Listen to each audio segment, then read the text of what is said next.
Thank you for listening to this PodcastOne production. Available on Apple Podcasts and PodcastOne.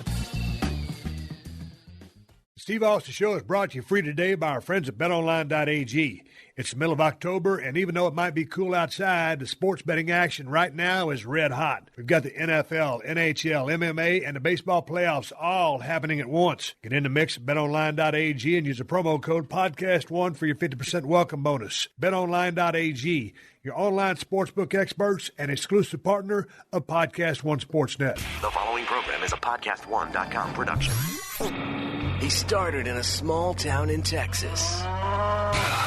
Worked his ass off to become one of the most famous wrestlers of all time. We're going to take care of business tonight, and that's the bottom line. And now he's dominating the world of on-demand audio. And he's doing it for the working man. This is a damn good outlet for me to spew the bullshit off my brain. Yeah! This is Steve Austin Unleashed. Hey, welcome to another classic episode of the Steve Austin Show. Every week, we are bringing out some of the most requested episodes of the podcast from behind the archives. We have another great one for you this week, and here's my producer, Sean, to tell you all about it. All right, let's get into it. It is producer Sean with another classic episode of the Steve Austin Show, episode number 92, with Dutch Mantel, a.k.a. Zeb Coulter, a.k.a. Uncle Zebekiah.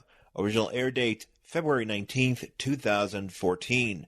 Around this time, Zeb Coulter was the manager of the Real Americans, featuring Jack Swagger and Antonio Cesaro. This was Cesaro before he lost his first name. But many of you may just know Dutch Mantel as Zeb Coulter, but he has done so much more in the wrestling business. He has been around forever, and he has contributed to a lot of things that you may or may not have been aware of. Of course, Dutch Mantel, as I mentioned, was also known as Uncle Zebekiah, the manager of the Blue Brothers, a.k.a. the Harris Brothers, a.k.a. the Disciples of Apocalypse, Skull and 8-Ball. And he also briefly managed Justin Hawk Bradshaw, who would now become John Bradshaw Layfield. But yeah, Dutch Mantel has been around forever. He has done so much in the pro wrestling business. He is a big mainstay in the Mid-South, Memphis area, worked a lot in Continental, also worked in Puerto Rico for many years and was a head booker there for a long time. He was around there when Bruiser Brody was murdered. If you watched Viceland's The Dark Side of the Ring, he is a big part of that discussion. And they do talk about that on this podcast, as well as a lot about working in Puerto Rico and just a lot of Dutch's philosophies on working as a heel and just wrestling philosophies in general. He's, how he got into the wrestling business. And a lot of you probably may know, but it bears repeating, that Dutch Mantel gave Steve Austin the Steve Austin moniker because he met Steve Austin at the very beginning of his career. And they talk about the first impressions and their first meeting and the details of that in this episode. Also, I just wanted to bring this up, Dutch Mantel was a part of the Dirty Dutch Mantel, let's get that straight. Dirty Dutch Mantel was a part of the group known as the Desperados in WCW in 1991. For those of you folks that were watching WCW programming on TBS at that time, just like your boy here, he was a part of this group known as the Desperados. It was him, Black Bart, and Deadeye Dick, also known as Moondog Spot. They were a trio doing vignettes where they were looking for Stan Hansen to lead them to glory. Stan Hansen never showed up, from what I understand, but it was very much a blink and you'll miss it type of program going on for those guys in WCW in the early 90s. But yeah, great conversation here. Steve also talks there's also a cool story, and you have to catch it, where Steve Austin talks about slamming the Godfather. I'm just calling him the Godfather, Charles Wright, as we all know him as. Yeah, there's a good story in there about that. So lots of stuff packed into this episode. I think you're going to dig it. This day in Steve Austin history, let's get into it. Today being October 24th. We start off in 1993 for WCW in New Orleans, Louisiana. It is Halloween Havoc 1993, which saw WCW US champion Dustin Rhodes defeat stunning Steve Austin. And after the bout, Steve Austin busted open Dustin's head with the title belt because he thought he won, but he didn't. 1996, we go to the WWF in Springfield, Illinois, Steve Austin defeated the Stalker, Barry Windham. Then in 1997 in Long Island, New York, Dude Love with Steve Austin in his corner defeated Davey Boy Smith with Jim the Anvil Neidhart in his corner in a Long Island street fight. This was originally to be a tag team match with Dude Love and Steve Austin versus Davey Boy and Owen Hart, but Steve was still recouping from his injuries from the SummerSlam 1997 pile driver he received from Owen Hart, so it had to be a street fight between Dude Love and Davey Boy. 1998 in Greensboro, North Carolina, Steve Austin defeated Kane, Mankind, and The Undertaker in a fatal four-way in a steel cage match. This is a little bit of a different result than the matches they've been having as of recent. 1999 in St. Louis, Missouri, Steve Austin defeated WWF World Champion Triple H via disqualification. Then we go to 2000 in Long Island, New York. We're back in Long Island for an episode of WWF SmackDown, which saw Rikishi defeat Too Cool in a handicap match. After the match, Rikishi called out Steve Austin. This, of course, is after the time where it was revealed that Rikishi did it for The Rock and ran over Steve Austin at Survivor Series 1999 in a car. And he calls out Stone Cold. Steve Austin comes out, but he was attacked backstage by an unknown assailant. It's kind of confusing the way this is written, but it sounds like Rikishi battled Austin in the entranceway and hit him with the rump shaker in the ring. I don't know who was the unknown assailant that attacked Steve Austin. Probably was Triple H, because I think it was eventually revealed that it was Triple H behind everything. If my memory serves me, that's how that played out. Finally, we go to 2005 in Fresno, California for an episode of WWF Raw. We have an in-ring promo from Jonathan Coachman where he calls out Steve Austin just prior to their scheduled match at Taboo Tuesday. Steve Austin's music begins to play, and his pickup truck rides to the ring, and Stephanie McMahon is driving the truck. Just to say that Steve Austin wasn't in the building, well then how the hell did she get a hold of his truck if he wasn't there? That is today in Steve Austin history. Today being October 24th, I get my information from the history of WWE.com.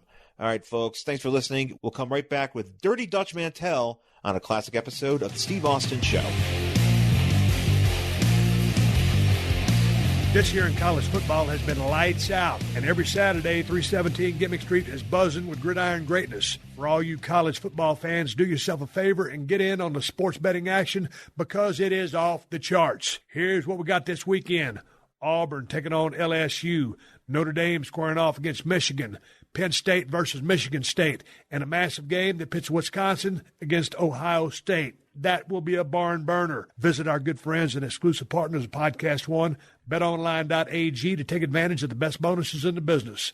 Sign up today for a free account at betonline.ag and use the promo code PodcastOne. Again, that's betonline.ag, your online sportsbook experts and exclusive partners of PodcastOne Sportsnet. And now, a word from Martellus Bennett, a professor at the Dos Equis College Football College. Hey, college football fans. Martellus Bennett here. Do you want to win every football argument this season? Dominate every debate? Become a pigskin prodigy? Then enroll in a Dos Equis College Football College, where you'll learn from football insiders like me, Jay Cutler, Katie Nolan, and Arthur John Bacon, the man who wrote the book on college football. So be the first in your family to earn a football watching certificate from a beer school. Enroll in Dos Equis College Football College at dosequis.com/edu. Enjoy Dos Equis responsibly. Imported by Cervezas Mexicanas, White Plains, New York. Copyright 2019. Dos Equis Beer Brands. Official beer sponsor of the College Football Playoff. Finally, there's a football beer school for me. Thanks, Martellus. This is Steve Austin Unleashed. Sitting in the room with Dutch Mantel, you guys out there. It's my story. Oh, it's his story. Okay. We're sitting here in the room with Dutch Mantel here at the, where are we at, the Sheraton? At the Sheraton, downtown L.A. This beats the hell out of back in a day in the USWA territory. All those flea boxes we used to stay in. Well, I'm glad to make your show. I've heard so much about it, and people tell me, said, have you talked to Steve? Or he talks about you all the time, and I'm glad to be on your show, really. Now, who would have thought? When were we driving up down the road? Man, that was over 20 years ago. 1990. Yeah, and who would have think who would have thought that we would end up in downtown L.A. doing a podcast like this? I mean, if you'd have told me, life is funny. Yeah. If you'd have told me back in the day that you and I, well, first of all, that I even have podcasts because I ain't into the technology scene. Yeah. But obviously, many years later, and here we are in Los Angeles, California, after our illustrious times down there in the USWA territory, based out of Nashville, Tennessee, riding up down the road in my 1988 Hyundai Excel. And many times we had Chris Champion crammed in the back seat. He was there. He was there. You remember the snowstorm? Yeah, the snowstorm. We were going. Now, see, everybody, when you talk about the USWA, it's based out of Nashville, Tennessee. Based out of Nashville. And here was but you tell people today how the wrestling business used to be, right? And they said, really, it was that way. It was only the hard, the hardcore know it, and the internet. I guess the wrestling community knows about it, right? But most of these kids now, they don't know that they actually were other companies that existed before WWE, but they were, and that's where all these guys, where you came from, that's where I came from. And all the masters came through that system. The little territories. Yeah. And back in the day, I mean, man, you could have guys on the card. You know, I showed up. I had been in the business 2 months, literally, and they were just beating the tar out of me at the Dallas Sportatorium Friday nights and Saturday mornings for the television taping. You know, heels get a little heat on me. I was a young, upcoming baby face. You know, wasn't worth nothing. I was green, as you would soon find out when I rolled in to the Mid-South Coliseum. But that was a great territory to learn in because I've told this, the schedule before, but let's go through it. Monday was Memphis, Tennessee. Tuesday was Louisville, Kentucky. Wednesday was Evansville, Indiana. Thursday was a spot show, usually within about 100 miles of Nashville. Yeah. Most of the boys lived in Nashville. Of course, the King, Jerry Lawler, always lived in Memphis. Yes. And then after the spot show, we'd jump on that bus, drive all night to Dallas, Texas to work the Sportatorium Friday night. So. You didn't do that one? No, I took off. Okay, you took off on that show. When they started doing that, I said, I don't do this. Oh, so anyway, we would go to the liquor store, get some beer, come back, drive all night, make Memphis TV on Saturday morning, go back to the parking lot where we parked our cars, and then tour bus, go home, take a shower, end up at the fairgrounds on Saturday night. In Nashville. Right. And then Sunday might have been a spot show or you would be off. And that was a great territory to learn. Because, man, you got to get your chops up. No, it was... The territory seemingly was always down on mine. I don't know what you guys were making. I was making $15 to $20 a night, and when I look back at some of my performances, they probably overpaid me by 2 times what I was actually worth. But let's talk about the first time when I rolled into the Mid-South Coliseum. I talked to Jerry Jarrett. What year was this? This was in 1990. I broke in the back end of 1989. And they've been beating the tar out of me in Sportatorium for a couple of months. I was working still full-time at Watkins Motor Lines, loading and unloading trucks. And I said, Jerry Jarrett. Like that, did you? Well, I mean, hey, man, that's what I did. Yeah. And but Jerry Jarrett had just kind of bought that. You said, I got to be a star. Got to be a star. Got to be a superstar, baby. I can't be loading these trucks all day long. Well, this is what I was in Memphis, and I was like what they call the booker. You was booking. You was right. There's no such thing as a booker now. You don't have bookers. You have, I guess, creative. Right. You don't have bookers. But I like the booker days because you had one guy. You say, hey, do it this way, or this is what I got. And, right. And that day, Memphis, I'm running down there and I'm trying to get everybody lined up. Lance Russell was running around. He was the announcer. And Lawler was whatever he was. And I didn't get this. I was the first guy in the building that day. I showed up in my car, and there I was just kind of milling around the dressing room. Here comes Ricky Morton. Hey, man, my name's Steve Williams. Yeah. Ricky Morton. He looked at me up and down. You know how Ricky Morton does. Can you work? That's first thing out of anybody's mouth back in the day. Can you work? Yeah. And I said, well, I guess that's what I'm here to do. Continue. Well, I'm standing in the dressing room. I didn't even know you were coming. I know. Nobody told me. I mean, Jerry Jarrett talked to you, but guess what? He didn't talk to me. And so Bill Dundee came up to me and he says, hey, you got this new kid showing up. I said, who? He said, I don't know. Some kid from Dallas. I says, no, nobody's coming in. He said, oh, yeah, there is. I said, nobody told me. He said, well, I'm just telling you that you better, he's going to show up. So in you walk with the blonde hair. And I look at you, and you introduce yourself. My name's Steve Williams. I says, okay, good to meet you, blah, blah, blah. And then we get to talking, and I says, all right, you can't be Steve Williams here. And you said, I don't know why in the F not. That's my name. I say that, or did I just? No, yes, you did. That's what you said. See, because in your book. We just met. Okay, what was the first book you wrote? The World According to Dutch. The World According to Dutch. I read that book from cover to cover. You sent it to me. It's a great book. And you said in that book that I was a little bit on the cocky side. I didn't think I was that cocky, was I? Okay, so anyway, continue. No, you were just being you. Okay, I was just being me, but I was cocky. I liked it from the beginning. And Okay. you said, well, I don't know why now. If not, that's my name. I said, listen, they already got a Steve Williams. You said, who? I said, Dr. Death Steve Williams. I said, you can't have two Steve Williams. It's like having two Willie Nelsons. You can't have it. You said, put Steve Williams on a card and they're expecting Dr. Death, and they see my chump ass with a long, stringy blonde hair who's greener than grass. It ain't cool. And I remember saying, okay, listen, think of a name. I'll be back in a minute. I went and did something else. Yeah. And I came back. And now you said 15 minutes. That's exactly what you said. And here I am, a young cat in the business, got to make a life, decision here that's going to affect the rest of my career. So I didn't come up with squat. So then I came back. I said, hey, have you thought of a name? No. I said, all right, keep thinking. I got to do something else. So I left again. Yep. I came back, and there's Lance Russell sitting there. He said, okay, you were on first. He said, what's his name? I said, well, let me find out. You got a name? You said, no. I said, wow, what the? I said, okay, listen. And I don't know, it just popped here. I said, listen, tonight you're Steve effing Austin. And you says, like the $6 million man? I said, no, and I'm being a smart ass. I know, and I said, I don't want to be Steve Austin. So you gave me a couple more minutes to think of a name. Then you come back for the next round. You said, what'd you come up with? And I said, I ain't come up with nothing. And you said, that's your name. You're going to be Steve Austin. Yeah. And I was backed into a corner. I went out as Steve Austin that night. You went out in the first match. Yeah. So I go out and watch the match, and you come back. No, remember this? That was Mid-South Coliseum. And so Frankie the Thumper Lancaster was going to do a little smiles with somebody, and I was just supposed to go in there and stooge the referee. And then I was going to get in the ring and do some physicality with one of the guys. And the guy says, you're going to end up, you told me you're going to end up pinning, goddamn, who's that blonde guy that used to work back in the day? Was it Mike Davis? Yep. It was Mike Davis. Mike Davis was going to do something with me. Boom, boom, boom, boom, boom. I was going to end up pinning him 1, 2, 3. And I looked at you when you told me this. Yep. And because I was going over in a makeup match after Frankie the Thumper worked with him.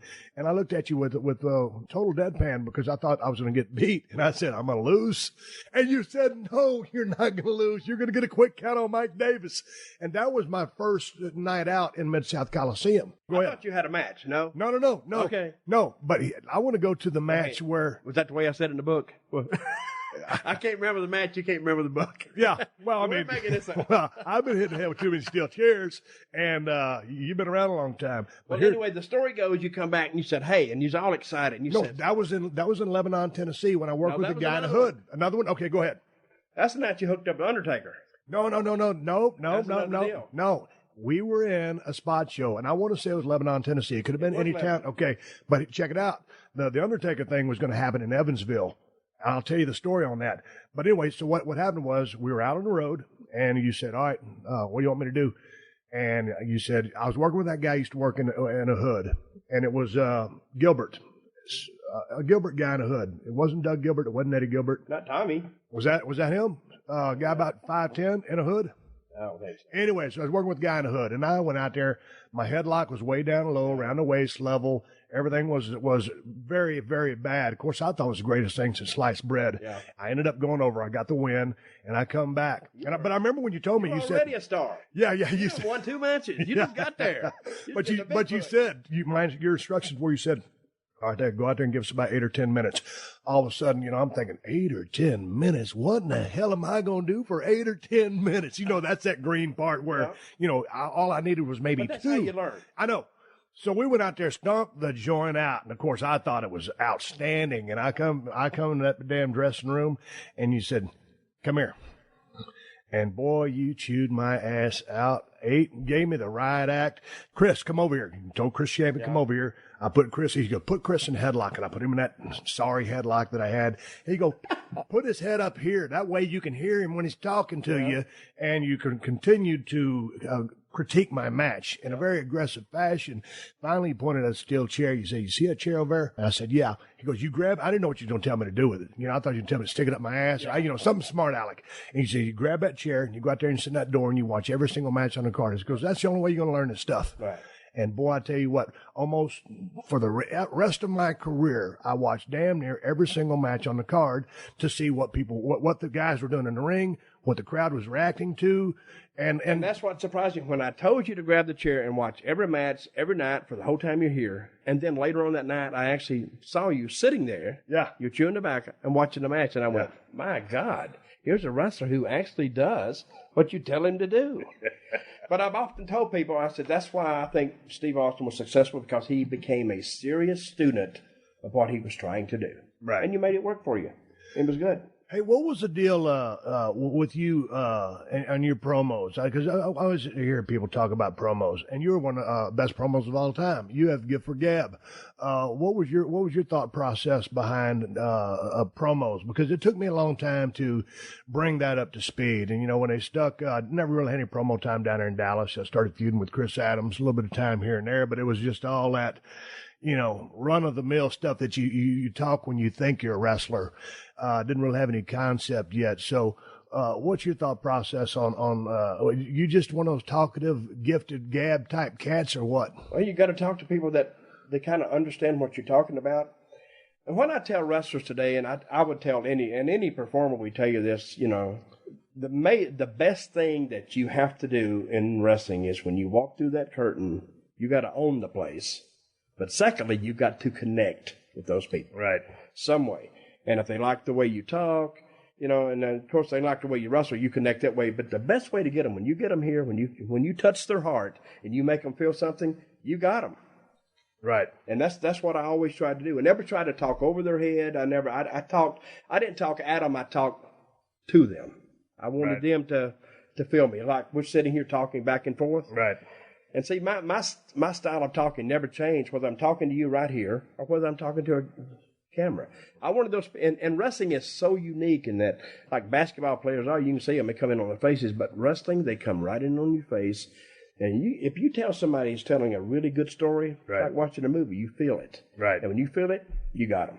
Right. I hate that you got me. I'm right. saying if somebody's telling me something and I'm believing it, I'm connecting with them. Right. And so whatever he does from then on out, if he gets hurt, if he gets his feelings hurt, he gets beat up, it's almost like you're kicking me. Right. It's almost like if he limps, I'm limping with him. Right. And that's what I always tried to do. And now they can give you all kind of, if you say this and say that, well, you can say it, but it's whether the people accept it and whether they feel it. Like when you do interviews, you have to mean it. You gotta mean it. And well, you don't have to mean it, but you got to make the people think you mean it. Well, that's what I'm saying. To me, so that's where the art comes in. And what I've said about wrestling sometimes the art of actually wrestling is it's not eroding, but I think it has diminished somewhat. And why is that? I don't know why it is, because I think years ago when they had all the territories. See, when I tell guys, I'm going to tell this story. I was sitting around the table somewhere in catering the other day or something, and I started talking. And Pat Patterson was there, too. And we started talking.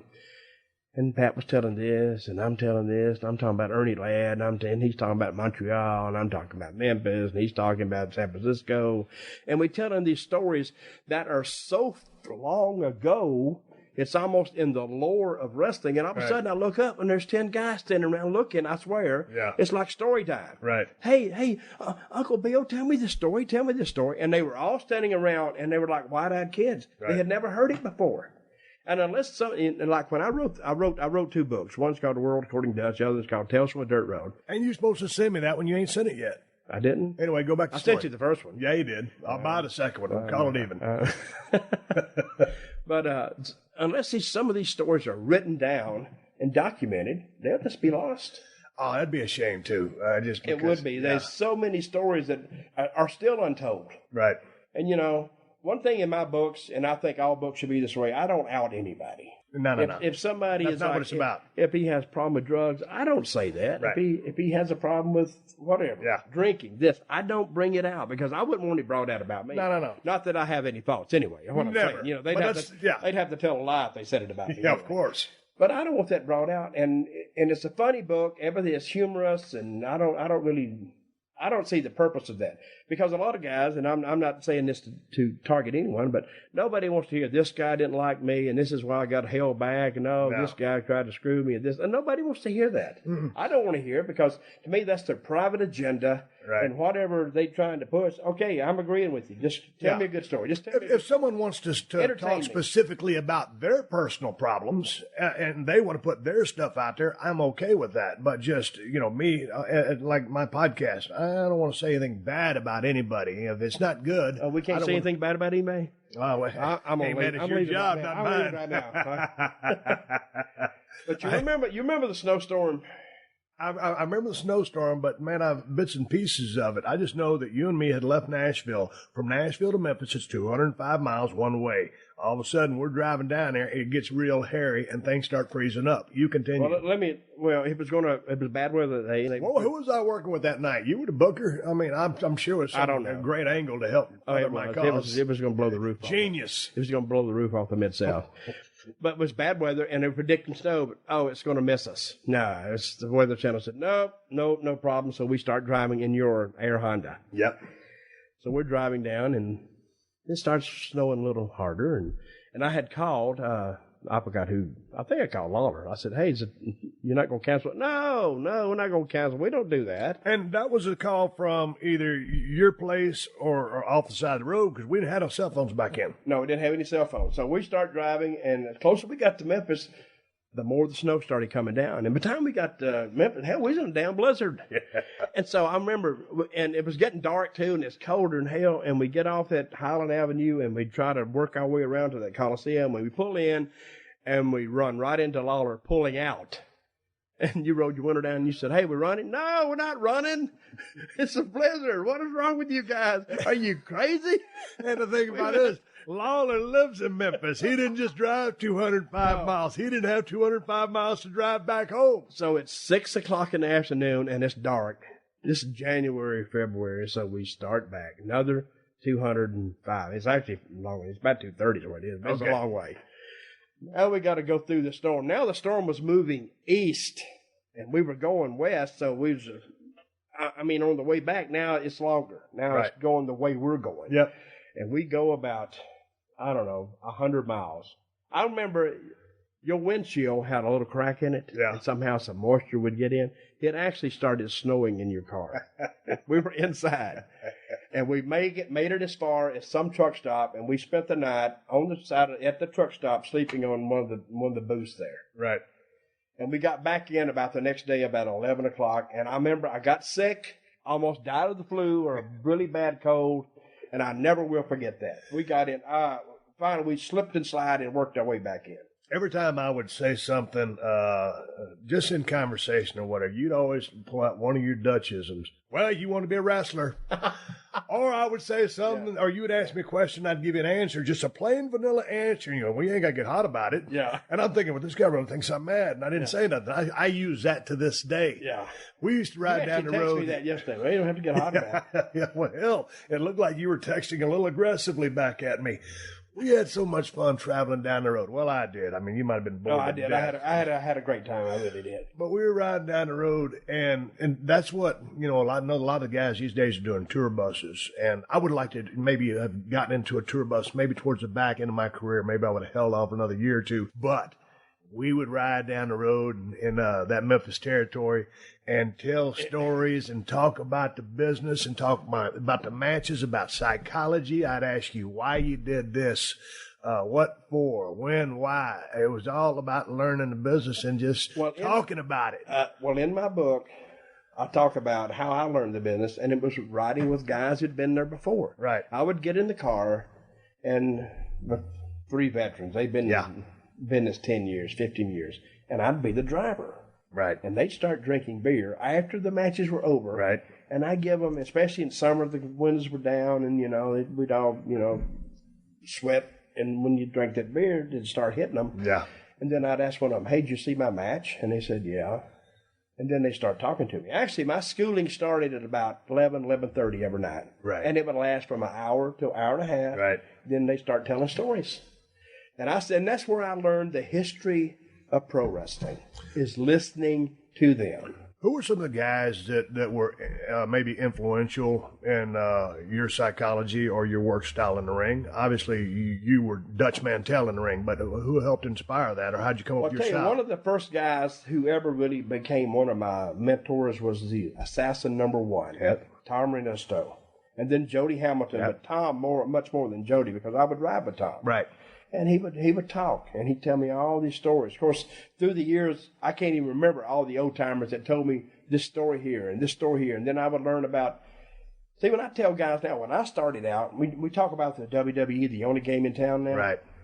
And they're massive. It's just unbelievable how big they are. But back when I started, they were 34 different companies you could work for. Yeah. If you were out of work, it was because you just didn't want to work, or you were just horrible. Right. You could only be halfway proficient, and still you could go and, you could work. When you start naming them, I remember one time when I first realized how far I could go or how much I could travel. I was in Georgia, started in Georgia, and the guy liked me, and he said, "Hey, when you get ready to move, tell me, and I'll get you in L.A." And I went, I didn't know they had wrestling in L.A. I didn't know. I just thought it was like Mid-Atlantic and Georgia is all I knew. Yeah. Well, I mean, if you didn't get that on television, how would you know? Right. And I said, "What do you mean?" He said, "Oh, just call the guy." I even forgot his name, Michael Bell or somebody in L.A. I said, "I'll call him, and all I got to do is say you want to come out there and you work out there." I said, "I can go to California?" He said, "Yeah." He said, "I can even get you booked across the country and you can work your way to California." And I went, "You got to be kidding me." See, I didn't know how. I had to learn the business. I didn't know. Nobody actually sat down and said, "This is the way it works." It was on the job training. Let me tell you how silly I was. I first met Abdullah the Butcher, right? Yeah. In Atlanta, and I looked at him, and he didn't speak in the dressing room, and I'd look at him. It was 3 weeks before I found out he was really not from the Sudan, because he never talked. Yeah. And I actually thought he was from the Sudan. And I thought he was a butcher. I didn't know. And then I found out he was from Montreal or Toronto or somewhere, and I went, "Really?" Yeah. And I didn't even know that. Yeah. But see, that was the beauty of wrestling back in those days, because guys, he protected his own image even inside the dressing room. Right.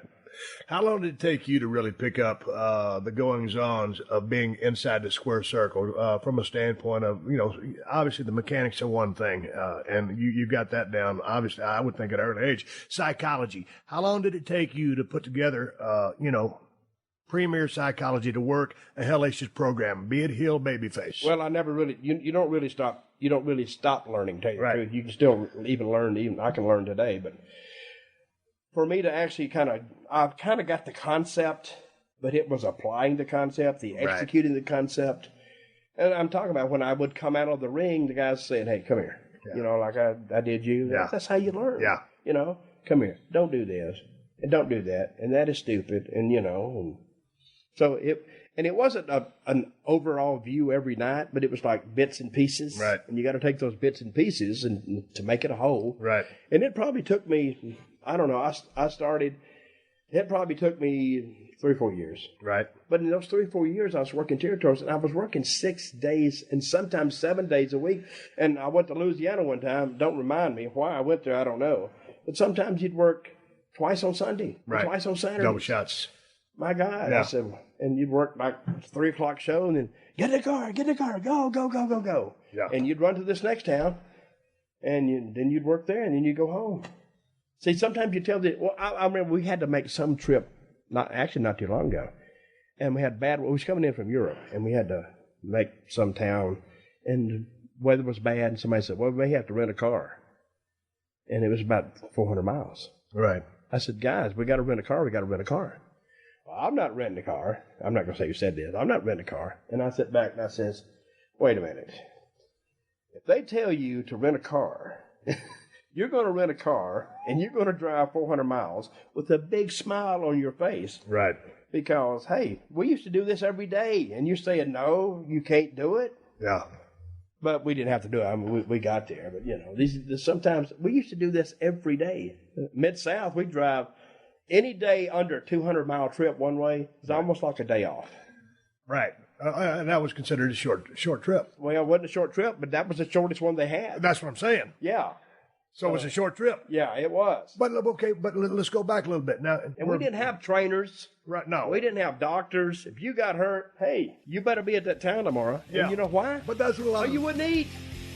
Hey, man, is it a hassle to take your carcass around town to get all your office supplies and equipment? Damn right it is. Do you have to stand for it? Oh, hell no. Let our guys at Zorro.com make it easy for you, because they got everything you need in one place.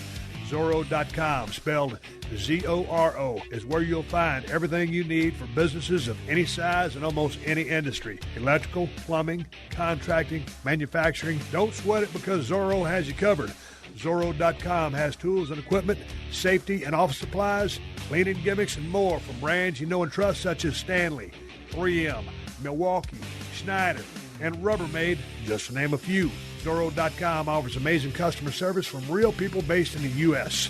And you'll dig the fast, free shipping on orders of $50 or more. Just for listeners of the Steve Austin Show, visit Zorro.com/Austin to sign up for Z-Mail and get 15% off your first order. Again, that's Zorro.com/Austin for 15% off your first order. Zorro.com/Austin. Get it all in one place. All of us here at the Steve Austin Show are extremely grateful for all the support you've shown us over the years. You guys are absolutely badass. We'd like to ask a small but very important favor of you. It'll only take a few minutes, and if you're one of the first people to do it, PodcastOne will make it worth your time. Literally, we need you to complete a short survey because the information you give us can help make things better for the show and you as a listener. Just go to podcastone.com/survey and everything will be right there for you. That's podcastone.com/survey. First 250 people who complete the survey will get a $10 gift card to Amazon.com. And 2 grand prize winners will be selected at random to get a $100 Amazon gift card. You hear that? That's free money. It's a win-win. Our shows are supported by advertisers, so filling us out will really help us cater to needs of you as a listener. So again, visit podcastone.com/survey, answer some questions, and potentially make some money along the way. Thank you for being a dedicated listener, and that's the bottom line. This is Steve Austin Unleashed. Dirty Dutch Mantel from Altroff, Texas. Where did the Dirty Dutch come from, and why Altroff, Texas?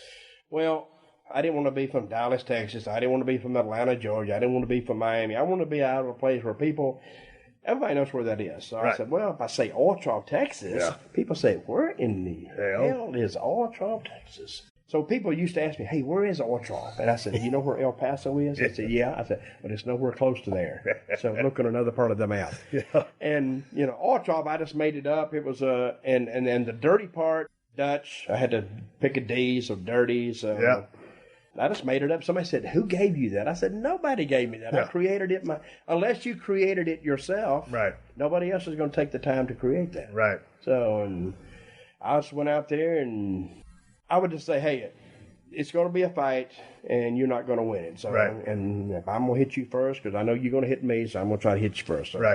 Well, actually, the dirty part, I went to Puerto Rico, and dirty was Sucio, and I became Sucio Dutch, even though it was an S. It's Sucio Dutch Mantel, and it worked there, so I brought it back, and I just took that, translated it back to English.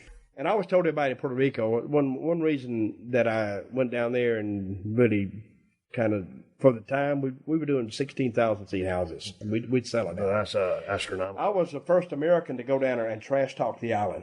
I told everybody. How much heat did that get? Oh, my God. I couldn't walk on the street. Straight up couldn't walk on the street? No, I could not walk on the street. I'd go out there, and the first thing is, that's how I learned the bad words in Spanish first. Hijo de puta. That's it, And I don't know if anybody speaks Spanish. I'm sure people that listen to this speak Spanish, but I didn't know what it meant. But it's just the way it sounded. Hijo de puta. It just sounded bad. I said, oh, that can't be good. Cabron.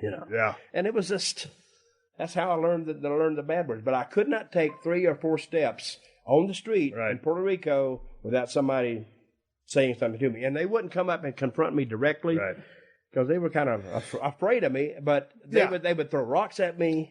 But that's what the question I had. I heard so many stories from Puerto Rico, and I out of all the places I've been throughout my career, Puerto Rico was not one of the places I've been. So I heard stories back in the day, and since you had that kind of heat, people throwing spark plugs, quarters, cups of piss, this, that, whatever, straight up shoot? Yes. I made really, really good money there. But I earned every dime of it. Because when I went down there, they said, well, we put the main event on 4th. And I went, well, that is stupid as hell. Why would you put your main event on 4th? These stupid people, what the heck? Then I went out there. And you found out? And 4th match, they almost beat me to death. And I asked somebody in the office, I said, "Really, is that the reason?" They said, "Yes, because if you wait later in the night, they really get drunk and they'll kill you." Right. And I said, "Oh, well, now they're the smartest people in the world. Put me on fourth." I would remember we had so much heat. It was me and Frankie Lane. We were the Vaqueros Locos, the crazy cowboys, I guess. We'd have to, the show would start at 8:30, or they would advertise 8:30. It would start like 20 after 9, or whenever they got ready, you know.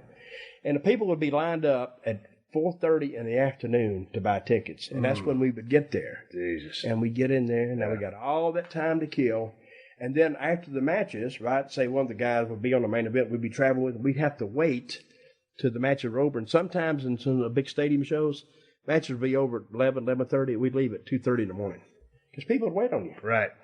And they say, "Oh, they'll be out in a minute," and they'd all have rocks. And I remember a guy down there, he was wrestling, and he told me one time, and he says, "Dutch," he said, "I remember when I was a kid," he said, "I would bring rocks to the matches, and I would sell them for a nickel apiece." I said, "Well, you no good bastard, you know?" Yeah.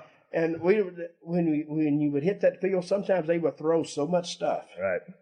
It resembled a biblical stoning. Right. That's when I developed the hat and the poncho.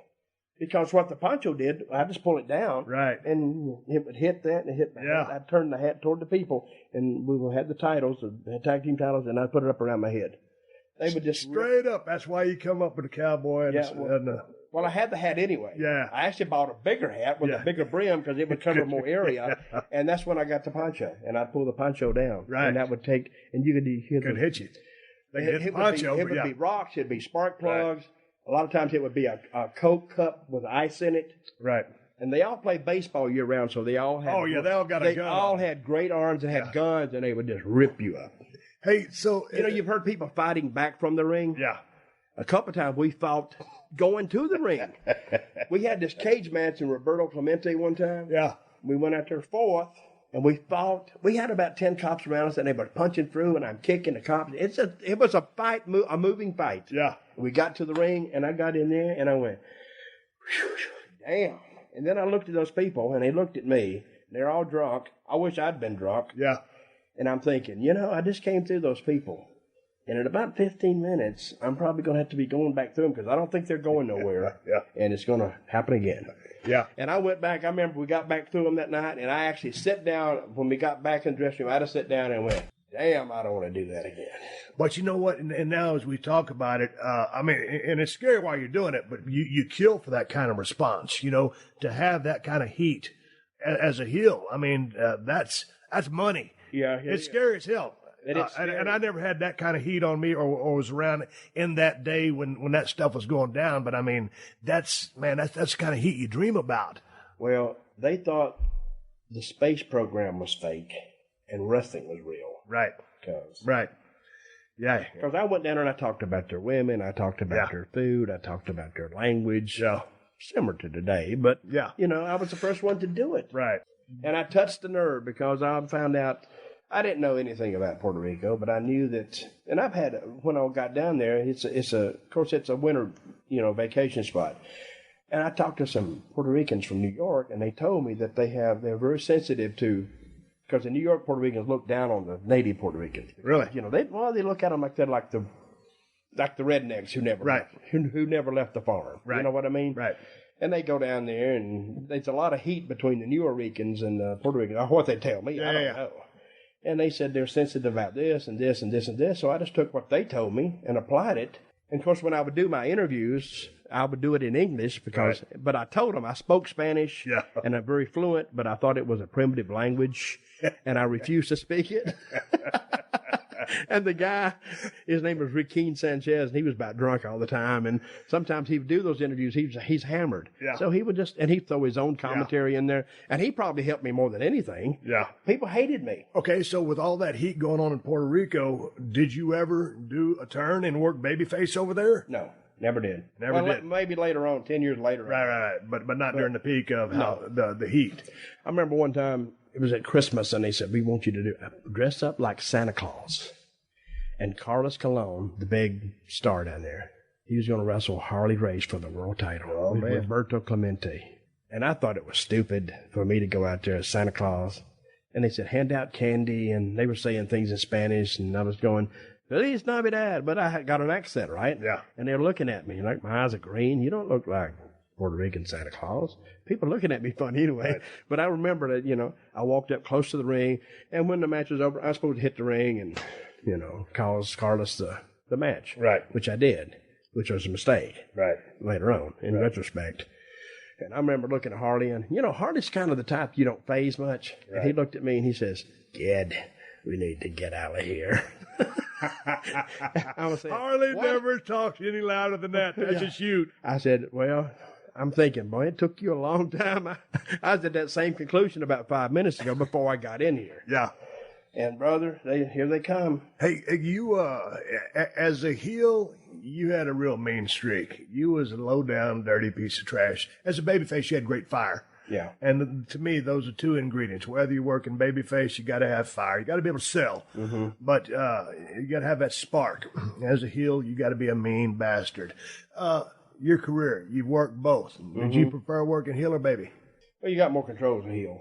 You have a lot more control, and you... Believe me, without the heels, you don't draw any money.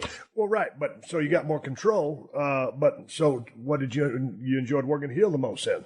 I did. Right, I liked it better because as a babyface, you're at the mercy of the heel. The heel's no good, you know. You just struggle through, and it's not fun. But heel, I had to entertain myself. And in entertaining myself, I could entertain them. And to me, working as a heel, I mean, you could do anything and everything you wanted. Yeah. As a babyface, you know, there's some things. I mean, you just can't have egg on your face. As a heel, you can, and you can wipe that egg off when it's time to get some heat. Or if anything happens, if you stumble, if you trip, if anything happens as a heel, you can cover your ass. Yep. Well, I always enjoyed working heel better. Right. It was just more fun to me. I thought it was too. It was more entertaining to me. Yep. As a babyface, you go out there, yeah, okay. Yeah. You know, I mean, I enjoyed it, but... Right. Yeah, I enjoyed my run as a babyface of Stone Cold, but I always preferred working heel because, to me, to go to your point, it was more enjoyable. So you can take an experienced heel and he can work with the inexperienced babyface. Right. But you reverse that? Yeah. Very difficult. Very hard. Because then, actually, the inexperienced heel... He's not going anywhere anyway, and the experienced babyface, it actually hurts him a little bit. Right. Yeah, it can tarnish what he's got going on. How long was it before you've been in the ring, paying your dues, learning the craft, the trade, as we would call it, two guys learning the trade? When did you start getting into the booking end of things? I think, actually, when I first started, I got moved onto a creative side in a little bit in Memphis. Mm-hmm. And then later on, you know, when the business began to implode, and I got older, I said, well, you know, there's no places to go. And then I think in those times you only had WCW. Mm-hmm. I think you still had ECW. Mm-hmm. You had WWF at the time. Mm-hmm. And I had a lot of young guys. I was older. I said, and then I actually started booking in Puerto Rico. I just called them up. Yeah, I know you had a very... I said, hey, let me come in and book it. And I remember talking to Carlos Colon, and I think with Carlos you'd have to give him an idea, and he'd think about it 2 days, then he'd call you back. Right. You know, and that's the case with a lot of people. Right. And he said, yeah, come in and help us. And I started then. But you had a successful, you were a good booker. So, I mean, with booking, to me, I mean, you're playing chess. You got all your players, you got your chessboard, and you're moving things around and causing things to happen. Yep. What was, I mean, you just like red hot heels? How did you like to book your territories? It wasn't the great wrestling. Right. It was good stories. Right. That I would get on and I would stay on. In staying on the story, I didn't even really think about it then, but that defined my characters. Right. And the characters, and the thing about Puerto Rico, I would get out there and I would listen to the fans. Mm-hmm. And they would tell me what to do. Not because I'm a great booker. Right. I'm just a good listener. Right. And now, if they responded to him, I said, well, he's got some fire. First thing I looked at when the two guys wrestled, if I was going to do anything with them, is chemistry. Right. If they had chemistry, you'd feel it. Because the people feel it, I'd feel it. I said, okay. Right. If a guy get out there, he had great moves, but the people sit on the thumbs, Yeah. Because then you're forcing it. If you force it, let the people tell you. Right. I mean, they don't jump up and holler and scream for nothing. It takes energy. Let them tell you. I remember I had Eddie Gilbert down there, great guy. And I brought him in, and it's Saturday afternoon, we're getting ready to go to the matches, and so right outside San Juan, and we were selling out. We do about 2,000 people every Saturday night. And he looked at me, and Eddie was always the one who wanted to be organized and have everything. Really? He would really think about it, and he'd write stuff down. I'd look at him and say, what are you doing? I mean, I would never tell him that. Yeah. And Eddie looked at me, we was laying around the pool one Saturday afternoon, Because he was drinking, I was drinking. I was almost an alcoholic in Puerto Rico. Well, I was an alcoholic. And he said, what are we going to do tonight? I went, I don't know. What do you mean you don't know? I said, I hadn't really thought about it. To Eddie, not thinking about it all week long was like, I can't imagine that. He said, when are you going to start thinking about it? And I said, I don't know. I guess about 7 o'clock when I walk in, tell you the truth. Really? And I would walk in the building with not a clue. I'd just make it up. And I'd go in there and I'd get me 2 pina coladas from the concession stand or 2 beers. And I wouldn't even start thinking then. I'd drink, I'd enjoy the beers about 7:30 because remember I told you they start late anyway. They don't start at 9:30. They got 2 hours. Yeah. And I'd walk out there and I would actually walk out and see what crowd was filtering in. If they were filtering in pretty good, it's going to be a good house. It was going to be a good house anyway. And I would just get the vibe. They would just, I'd just feel it. I said, all right, that's what we're going to do. And my theory was still in there and kind of give them closure to a match. Right. Usually the good guy's over, the baby face is over, right? And then before that match was over, before the night was over, every baby face would be laying face down. Right. And he'll just beat the crap out of them. Yeah. And the people never left. When the last match ended, people wouldn't get up and leave. Yeah. They'd sit there because I had them educated. They said, all right, let's see what they got for us next week. They figured it out. Yeah. And I bet the whole time, and I didn't really believe in DQs. Yeah. I bet the whole time in Puerto Rico in 3 years that I booked the IWA, the last company I booked down there, I bet I had maybe 5 DQs. Because I didn't believe it. Right. People buy a ticket to see something, so give it to them.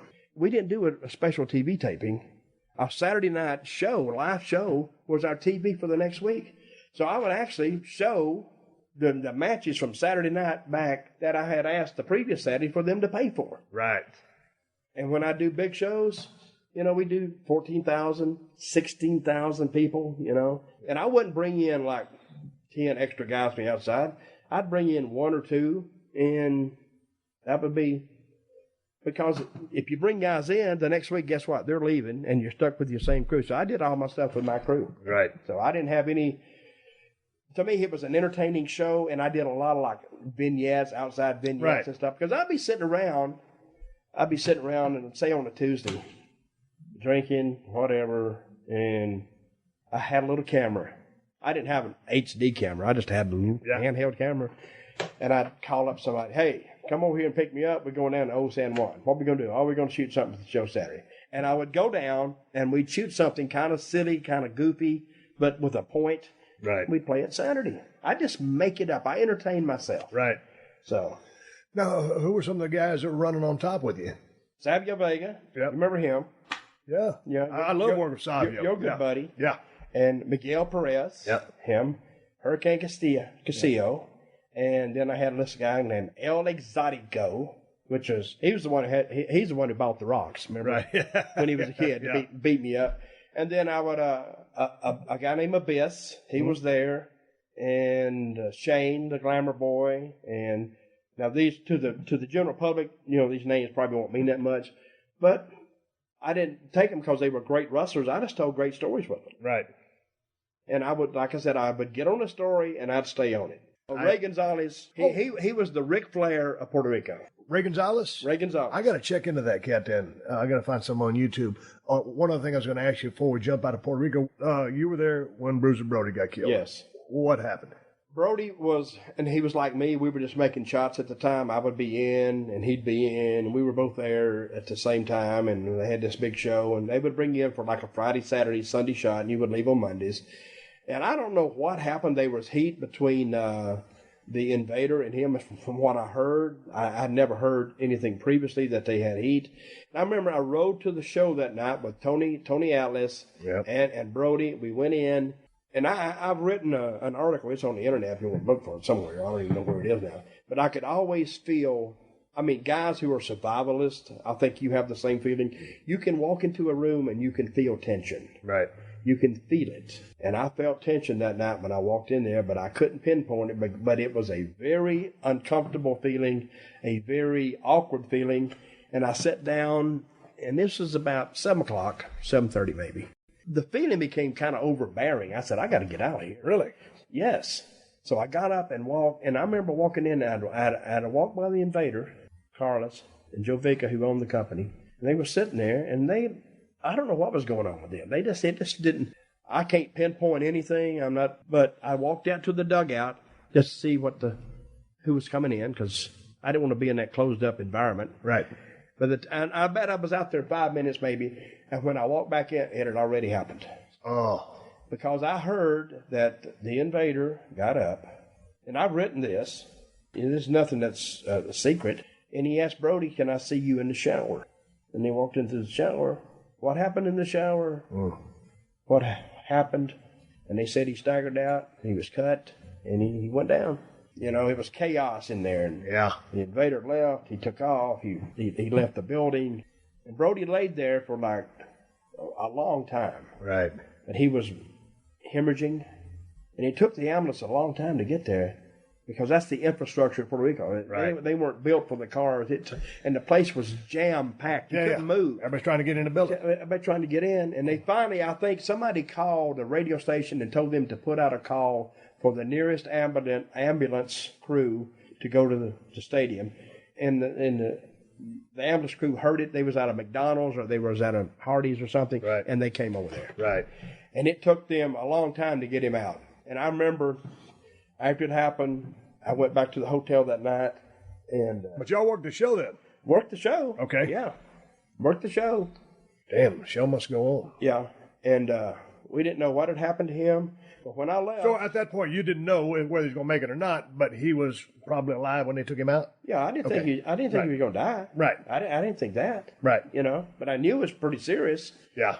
Because I had a doctor tell me that, you know, it was serious because he was bleeding internally. Yeah. And they took him to the hospital, and after I left the building that night, it's called Centro Medico, which is like medical center, you know, and I went over there, and I went into the emergency room, and a guy was walking out, and I said, "Hey, do you know anything about the wrestler they brought here?" And he said, "Oh yeah, are you with him?" I said, "Yeah." He said, "Well, I'm the surgeon who saw him." I said, "How's he doing?" And he just like, "Well, it's touch and go." And that was about 3 o'clock in the morning, and I went back to the hotel, and I remember I got up that morning at the hotel. Beautiful morning in Puerto Rico. Beautiful morning. And I asked the receptionist, could she call the hospital and check on him? And she called, and she started crying. And she said, "I hate to tell you this, but your friend, he didn't make it."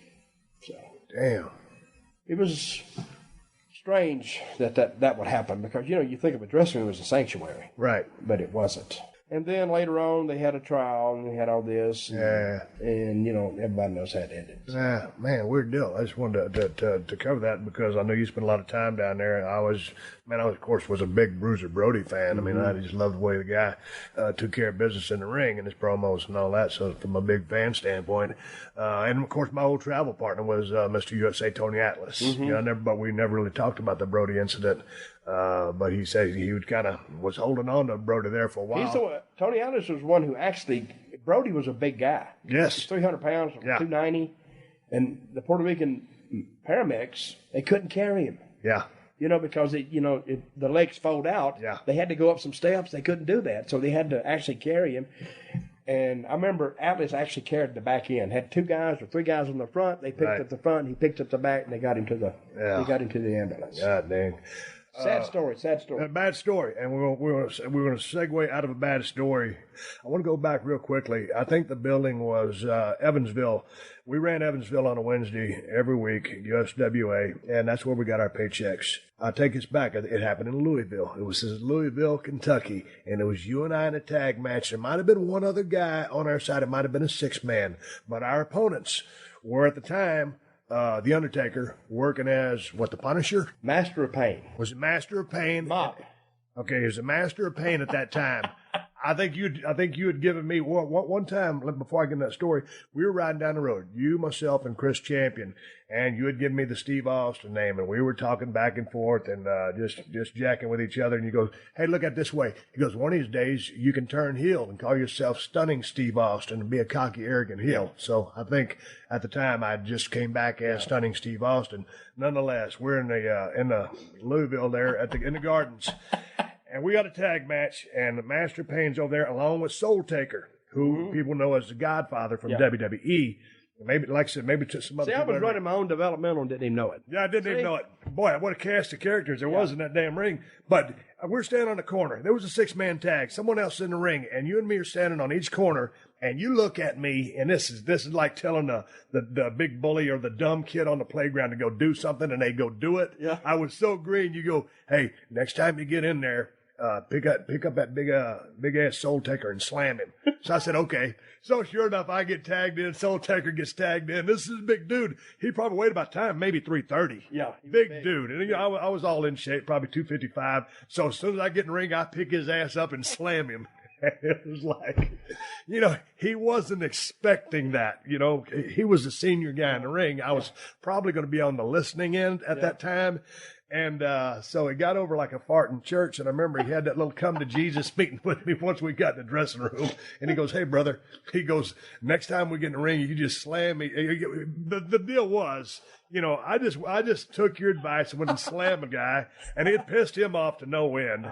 And I think going to the building that night also, I just tried to hook up with Who did you slam? Undertaker? No, I slammed Soul Taker. But what I had done was me and Undertaker were going to ride together that night, or something happened, and they were going to keep him heel or babyface, and I'd come in as a babyface, so we couldn't ride together. Yeah. And so I just made the off comment to Mark, who I didn't even know at the time, but I figured we're two Texas guys. He gets my sense of humor. Yeah. I said, okay, we can't ride tonight. He said, well, I'll see you tonight at the building. I'll stretch your ass, and I'll stretch your ass in the ring. That's what I said to him. Well, I pissed him off. Yeah. I didn't know I'd pissed him off. So there I am. I think Soul Taker tagged out. I tagged back in. And there's Undertaker, Master of Pain, and he puts me in some kind of crazy Japanese stretch hold. And he wasn't torturing me, but I couldn't go nowhere until he decided to relinquish the hold. Yeah. And so I was just laying there in the middle of the ring thinking, God dang, what in the flying hell is going on here? To me, I thought that was in Lebanon because I was watching it. It could have been Lebanon. Yeah, and I'm watching from the corner. Yeah. And it kept going on, I said, all right, Mark, let him up. Let him up, Mark. Let him up. Finally, he let you up. He got up like, what the hell? I didn't know what a crap or wind my watch. I was like, what is going on here? I didn't know I'd piss the guy off. I was best man at Mark's wedding. Yeah. Undertaker's wedding. And that was an experience. But I enjoyed it. Yeah. But riding down the road, did you ever get into the ribbon stuff? No, not really. I wasn't a real big ribber. I didn't really get into that. Yeah. I got in like the ribbing, but like instant ribbing and then like the verbal stuff. Yeah. Like Wrestler's Court. Wrestler's Court. You remember Wrestler's Court, right? Yeah, of course. Did I do it to you? Nope, I never was in Wrestler's Court. I never put you in Wrestler's Court. No, you never put me in Wrestler's Court. I put Mark in it. Yeah. Undertaker. What happened? About every day. Every day? I'd do something. Yeah. Well, he would go on to take the role of being the judge later on in the locker room of WWE. He took it. Yeah, he took it. And him and Bradshaw. Yeah, correct. I used to put Bradshaw in Wrestler's Court too. Yeah. So the Wrestler's Court, actually, I started back in, because I used to watch tell my listeners Judge exactly, Judy all the time. Yeah. And I loved it. So I put Wrestler's Court. Tell my people what exactly Wrestler's Court is. Wrestler's Court is a kangaroo court where you take and you just convict a guy real quickly, for some bull crap, made up, trumped up charge. Undertaker, it was like, or a lot of guys, it was like romancing the girls. Yeah. That was like, you couldn't do that, Right. It was like being a prima donna, Right. We do that. You can't do this. Then I would call witnesses and I'd say, tell the truth. Yeah. And I said, do you know the defendant? Yes, I do. And did this so-and-so happen, this, that, and the other? And he would try to, I would be the judge and the prosecutor, So somebody he would object and of course I'd overrule him, and then I would give him time to, state his case, and I've heard enough. I do like the Judge Judy. I've heard enough, and then I did tap the dashboard of the car or wherever it was, and I'd render a decision. Yeah. Always against the defendant. Oh, of course. I was like undefeated. Yeah. I won every case. But it turned into an institution because, if you lost in Wrestler's Court, you really lost. Yeah, you did. You did. And it was fun, and it was, unless you have fun going up and down the road, it can be a miserable experience. Like if you ride with someone or you travel with someone and you don't really enjoy being with them, you got to enjoy yourself. That's why the trips we made were actually short. Oh, yeah. We talked all the time. Yeah. And they just fly by. So I remember something changed or whatever happened. Because we rode together for a long time, and maybe it was that time I came back. after the program that Jerry Jarrett sent me back to Dallas to work with Chris. And I thought I was being fired. He goes, hell no, we're not firing you. We're turning you heel over in Texas to work with Chris. Came back. I'm over at the Congress Inn. Congress Inn ain't the greatest place in the world to stay. But when you ain't got no money, and they let me pay my bill whenever I got the money, that's where I stayed. Dr. Tom Pritchard was staying about 10 doors down. Mm-hmm. And we weren't on the same page. Now, obviously, Tom was a distinguished veteran at the time. He had a damn good hand in the ring, damn good promo, worked his ass off. And he was Tony Anthony, dirty white boy, had just gone to Japan. So Dr. Tom was driving his car. I had my Hyundai. Well, white boy's car broke down. We got to start riding together. Boy, I tell you what, that all in water for the first few trips. And then all of a sudden, we clicked. We got on the same page, and anybody can't get along with Tom Pritchard. There's something wrong with him. And another guy Tom has got to warm up to you. You don't have to warm up to him. He's got to warm up to you. Oh, yeah. So now, Uncle Zeb, currently WWE. Tell me about Uncle Zeb. Uncle Zeb, well, it's not Uncle Zeb, it's Zeb. Okay, Zeb. I've graduated, so he really is like a crazy uncle. You don't know what he's going to say. It's like you're saying, we're going to have a birthday party, and is Uncle Zeb coming? Yeah. Oh, God, why did you? He's going to say something that's going to piss everybody off. There's going to be a big fight. He's going to have a couple of drinks. He's going to say a bunch of... So that's basically the character. You ever see, what's the name of this movie that Clint Eastwood in? Gran Torino. Gran Torino. That's what he's really... Got you. You speak what's on your mind. Yeah. Because that was one of the greatest movies I ever saw, one of the greatest finishes I ever saw. Right. Because it made sense. Right. And he's a disillusioned guy, disillusioned with the country.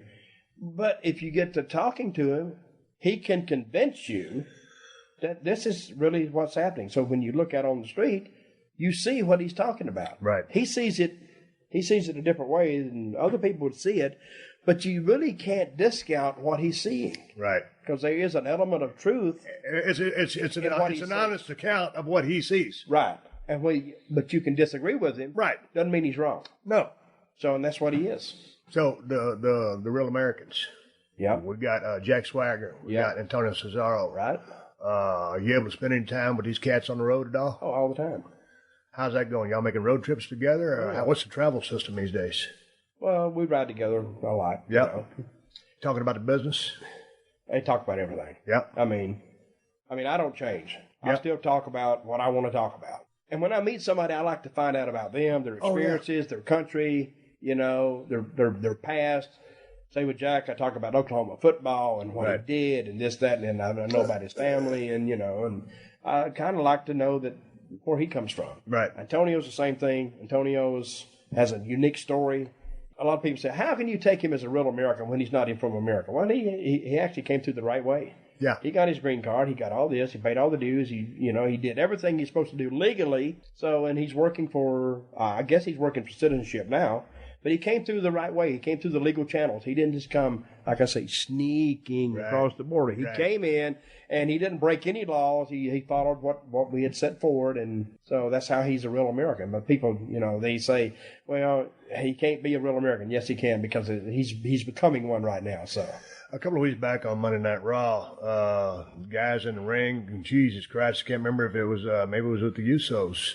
But anyway, Swagger was having a little bit of a tough time in there. He rolls out, you trying to get his thoughts together and slap the piss out of him. Yep. He goes in there, starts getting a little bit more aggressive, turns the tide in his favor, tags in Antonio.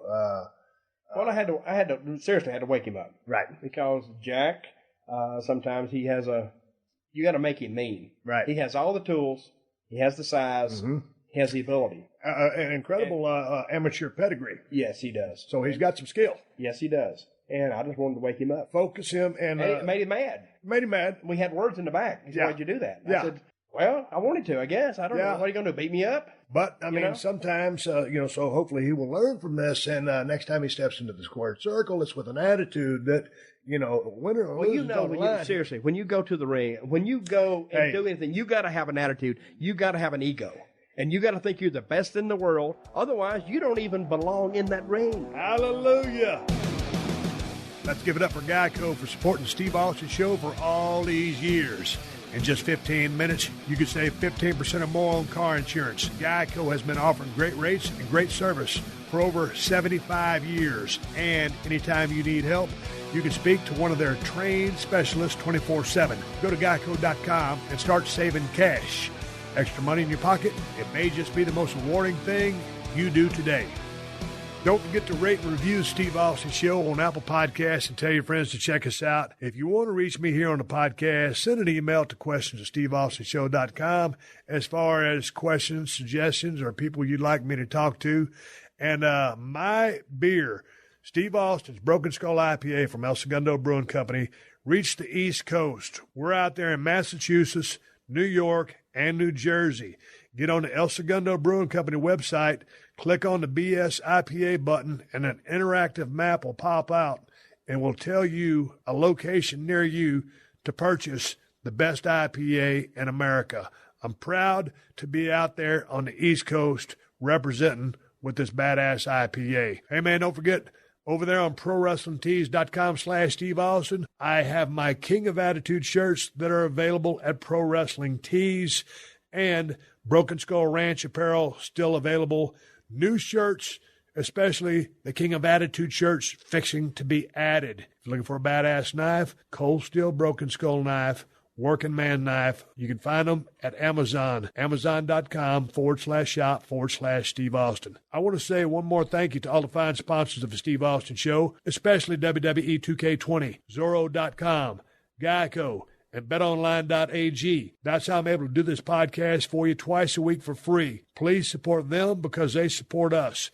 If you need more info on my sponsors, check out the show description to this episode for details. Folks, I am on social media, Twitter and Instagram at Steve Austin BSR. Until next time, my name is Steve Austin, and I will catch your ass down the road. Download new episodes of Steve Austin Unleashed every Thursday at PodcastOne.com. That's PodcastOne.com.